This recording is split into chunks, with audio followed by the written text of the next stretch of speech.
Let's first go to this just shocking video of a Dakota Access Pipeline guard who's got a bandana on his face, who's got a rifle in his hands. Explain what this is all about.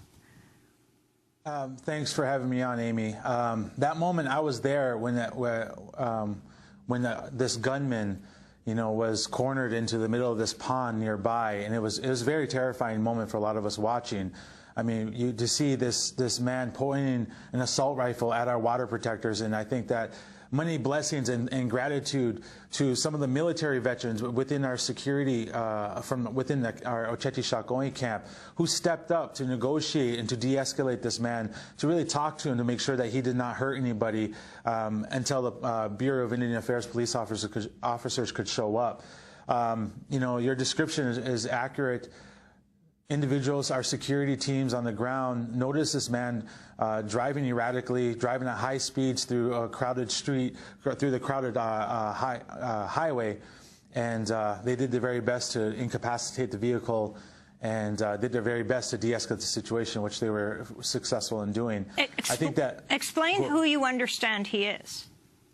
I mean, it's pretty straightforward. I mean, we found two documents that listed him as a Dakota Access worker, and he himself, as I've understood, to even our security stated that he worked for Dakota Access, and so it was pretty straightforward. And I think that he's a security contractor that has been hired by Dakota Access to guard its equipment, from what I believe, or at least to protect the workers or whatever it may be. I think that it's pretty terrifying to know that Dakota Access has infiltrators within our camp, is paying for individuals like this, armed individuals, to create situations of escalation, potentially creating very, very dangerous situations.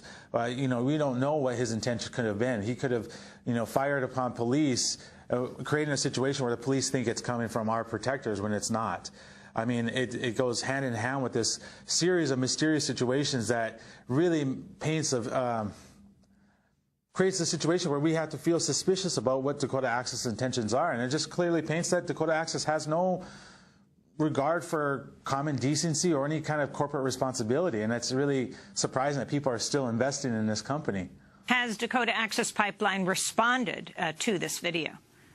From what I understand, the initial response from Dakota Access is that they state that this individual does not work for Dakota Access, even though he had clear identification as a Dakota Access worker. I mean, it said, you see the ID, it says Kyle Thompson. Is that right? Yes, yes. His name's on it. The insurance that found in the truck belongs to Dakota Access. He has an ID card with DAPL written on it. I mean, how much more evidence do you need? And did he say what his intentions were? As people surrounded him, as the police, the Bureau of Indian Affairs police, arrested him? There's a variety of accounts, but it was from what I understood, that was told to me that he was tasked with also identifying, being within the crowd, watching internally with the crowd, and that there was some suggestion that he might have been tasked with instigating some sort of violence from within the crowd and to garner a reaction from law enforcement.